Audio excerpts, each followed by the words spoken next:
नमस्कार दोस्तों।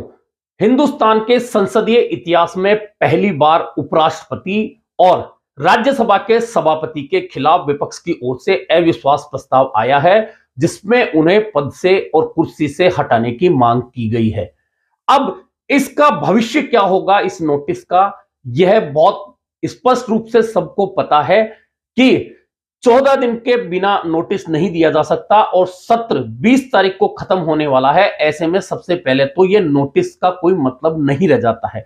अगर इस नोटिस का मतलब भी रहता तो क्या विपक्ष और इंडिया गठबंधन के जिन 70 सांसदों ने हस्ताक्षर करके नोटिस दिया है, क्या वे सक्षम हैं इंडिया गठबंधन के दल कि उपराष्ट्रपति और राज्यसभा के सभापति को अविश्वास प्रस्ताव के जरिए हटा सकें?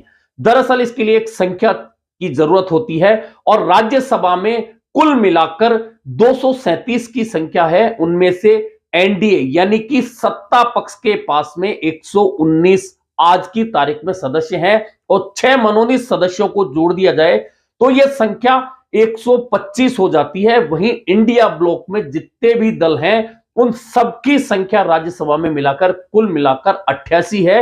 वहीं 24 सदस्य ऐसे भी हैं जो उन दलों से संबद्ध हैं जो कभी ना कभी एनडीए के साथ रहे हैं, इंडिया के गठबंधन में कभी भी वे शामिल नहीं रहे, कभी भी समर्थक नहीं रहे।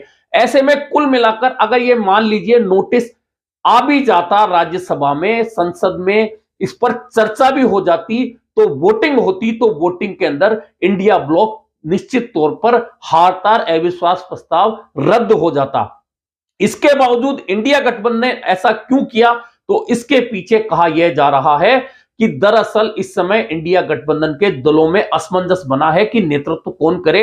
पिछले दिनों से ही उद्धव ठाकरे का बयान ले लीजिए, अखिलेश यादव को ले लीजिए, उधर ममता बनर्जी को ले लीजिए, लालू प्रसाद यादव को ले लीजिए, तमाम लोगों के जो बयान है वे बताते हैं कि इंडिया गठबंधन के दलों के बीच में इन दिनों सब कुछ ठीक नहीं चल रहा। ममता ने जहां नेतृत्व की इच्छा जता दी, वहीं लालू यादव और उद्धव और समाजवादी पार्टी ने भी उसका समर्थन कर दिया। ऐसे में इस नोटिस को देने के पीछे सिर्फ इंडिया गठबंधन की एकता दिखाए जाने का एक प्रयास मात्र बताया जा रहा है।